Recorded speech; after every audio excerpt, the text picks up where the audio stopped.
Here in the shop working again, just got a day off. This is my neighbor's Yazoo Keys lawnmower. The starter was bad on it. I've replaced that starter once myself.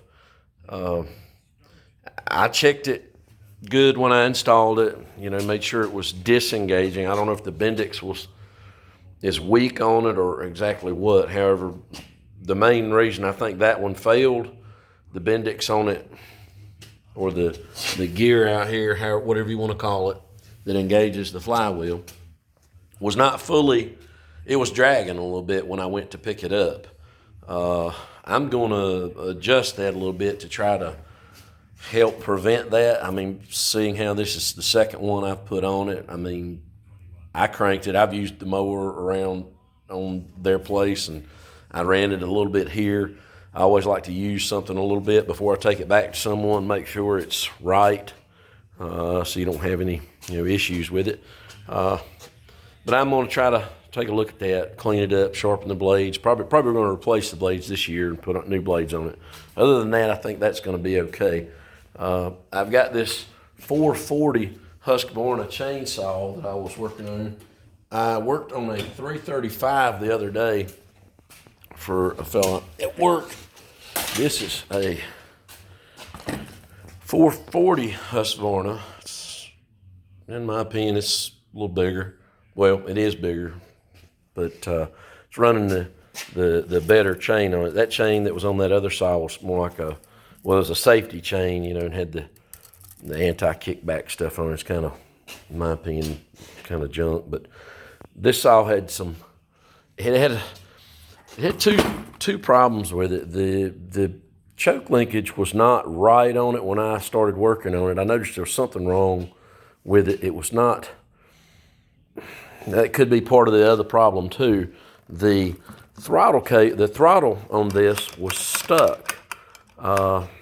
On a lot of saws, or at least from what I saw on this one, when you are working the throttle here like this, it's actually working the butterfly itself. This saw looks to me like I did not have to remove the carburetor on this, so I may be wrong, but it actually, when you're working this, it goes down to another pivot point that actually pivots against another piece of linkage that actually works the throttle. So it's kind of involved, kind of busy, I guess what you'd want to say. And one other thing I don't like about this saw is they combined the choke and kill in one button. You can see that separate. When you pull this out, you raise it up, lift it up to choke it, which I think when they added that, I think that's why the linkage was not quite right. The fella said that he couldn't even get it to hit, which with the throttle being locked and not functioning, which is crazy, because you can pull the trigger and it feels like you have it returns like it ought to, but it was just the linkage going to the actual throttle that was working. The throttle itself in the saw was stuck, wide open, which is probably not the best thing to have happen. And the choke not working. Also, you have those two things going on. It would be hard to get it to actually crank and run, very hard. They also said that it was, when you pulled the rope, the engine seemed stiff, which probably explains this. This isn't oil. This is, it's not oil from the saw. It's oil where they had sprayed penetrating oil and stuff into the cylinder to try to lubricate it to get it free up and pull smoother, which it did. So the first thing I did was remove the muffler by I think they were 6 millimeter or 5 millimeter, whatever, bolts. Pulled the muffler off, inspected the jug, inspected the piston. Everything is fine. There's nothing wrong there. Once I checked that out, I pulled the plug. The plug, of course, when you put oil and stuff like that in, I think that was another reason that it didn't want to run. It had, with that extra oil and lubrication inside the cylinder, it was probably like it was flooded. It was fouling the plug a little bit. So what I did was I cleaned that out and then fixed the linkage, of course, fixed the choke linkage. In the process, this this plastic snap, which I'm not a big fan of, you know, put some screws in it.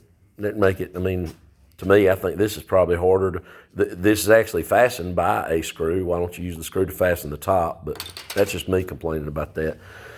But you can already see the color of these plastic clips. It's deteriorated versus the saw.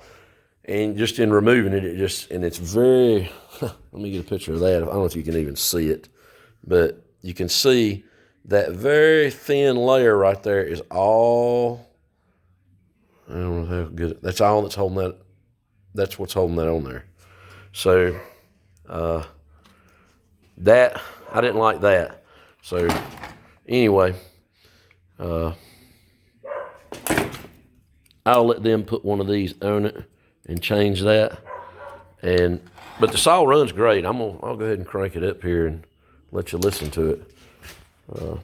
I'm becoming a little bit more of a fan of these saws. They're pretty tough, or seem to be. I haven't sawed with one. My dad's got one that's close to this size. I put the bar and the chain and everything back on this, and I'm gonna go ahead and choke it.